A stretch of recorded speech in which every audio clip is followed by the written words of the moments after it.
ఇప్పుడు Giridhari constructions the status ఏంటి sir, update ఏంటి? హైదరాబాద్ డెవలప్మెంట్ విపరీతంగా అంచెలంచెలుగా ఎదగడం జరుగుతూ ఉన్నది. హైదరాబాద్ డెవలప్ కానికి కారణం ఏంటంటే భారతదేశంలో ఉన్న రాష్ట్రాలకి వెళ్ళి మైగ్రేషన్ విపరీతంగా వస్తూ ఉన్నది.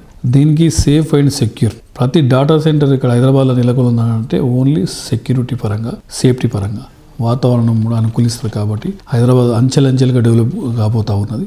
అదే రకంగా మా గిరిధారి కన్స్ట్రక్షన్, ప్రాస్పర్ అకౌంటెంట్ కిస్మత్పూర్లో మా villa project already hand over చేస్తూ ఉన్నాం. అది కూడా బ్రహ్మాండంగా జరుగుతుంది. హైదరాబాద్లోనే ది బెస్ట్ 6,000 acres బిహైండ్ అంటే అగ్రికల్చర్ యూనివర్సిటీకి అనుకుని ఉన్నది. మా కంపెనీ ప్రతి ప్రాజెక్టు చేపట్టేటప్పుడు డెఫినెట్గా ఆ ఏరియా అంటే వాటర్ కానీ, సాయిల్ టెస్ట్ కానివ్వండి, ఎయిర్ టెస్ట్ కానీ, ఎయిర్ పొల్యూషన్ కానీ ప్రతి ఒక్కటి చూసుకున్న తర్వాత మేము ప్రాజెక్ట్ చేపడతా ఉంటాం. కాబట్టి మా కస్టమర్లు చాలా సంతోషంగా, హ్యాపీగా ఉంటారు. కాబట్టి పెట్టిన రూపాయి 100% 10 times అవుతుంది. కాబట్టి ప్రతి ఒక్క కస్టమర్ మా కస్టమర్ తీసుకొస్తారు. కాబట్టి మాకు అలాంటి ప్రాబ్లం ఏమి లేకుండా బ్రహ్మాండంగా ముందరికి వెళ్ళిపోతా ఉన్నాం.